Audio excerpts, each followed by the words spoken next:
বন্ধুরা, welcome to Soma স্কিচেন। আজ আমি আপনাদের সবার জন্য ইলিশ মাছ ভাপা রেসিপি নিয়ে এসেছি।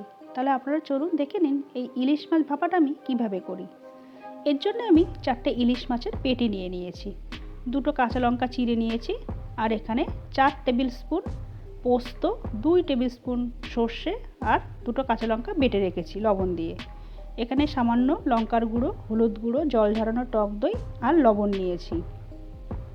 আর রান্নাটা করতে কিন্তু আমার অবশ্যই সর্ষের তেল লাগবে।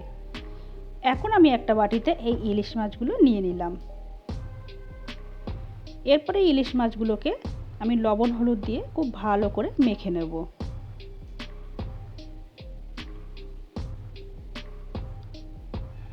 লবণ আর হলুদটা ঘষে ঘষে ইলিশ মাছের গায়ে লাগিয়ে দিতে হবে।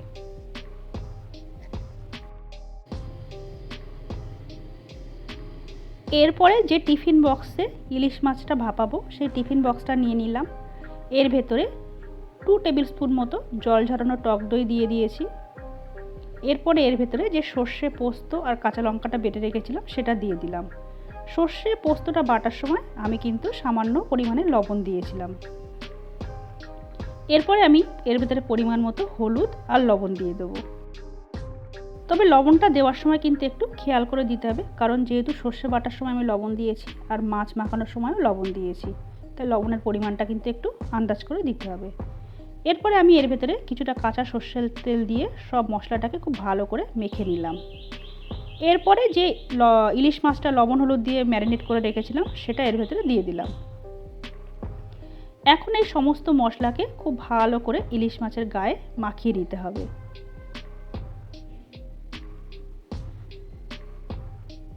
আজ আমি আপনাদের যেভাবে ইলিশ ভাপা করে দেখাচ্ছি, আপনাদের কাছে অনুরোধ রইল আপনারা কিন্তু অবশ্যই একবার এইভাবে ইলিশ ভাপা করে দেখবেন। আশা করি আপনাদের সবার খুব ভালো লাগবে। যে কাঁচা লঙ্কা 2টো চিড়ে রেখেছিলাম সেটাও দিয়ে দিলাম। এরপর আমি এর ভেতরে বেশ কিছুটা পরিমাণে সর্ষের তেল দিয়ে দেবো। এই রান্নাটা কিন্তু অবশ্যই সর্ষের তেলে করতে হবে। এখন আমি এই সমগ্র মিশ্রণটাকে 30 মিনিটের জন্য ম্যারিনেট করতে দেবো। 30 মিনিট পরে একটা কড়াইতে আমি কিছুটা পরিমাণে জল গরম করে নিয়েছি। এখন এই গরম জলের ভেতরে আমি টিফিন বক্সটা বসিয়ে দেব। এরপরে গ্যাসের ফ্লেমটাকে একদম লোতে করে দিয়ে আমি 30 মিনিটের জন্য এটাকে ভাপিয়ে নেব। 30 মিনিট পরে ঢাকনাটা খুলব।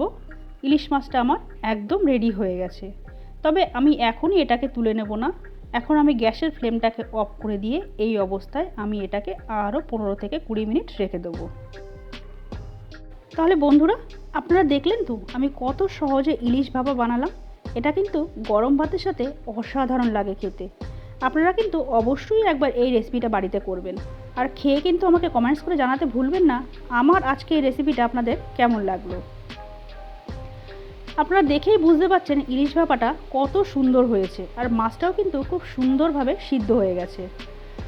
তাহলে বন্ধুরা, আপনাদের যদি আমার আজকের এই ভিডিওটা ভালো লাগে তাহলে অবশ্যই আমার চ্যানেলটা সাবস্ক্রাইব করে পাশে থাকা বেল আইকনটা ক্লিক করে দেবেন। তাহলে আমি যখনই কোনো ভিডিও আপলোড করব সাথে সাথে আপনাদের কাছে নোটিফিকেশান পৌঁছে যাবে। সবাই ভালো থাকবেন, সুস্থ থাকবেন। দেখা হবে অন্য কোনো পর্বে। নমস্কার।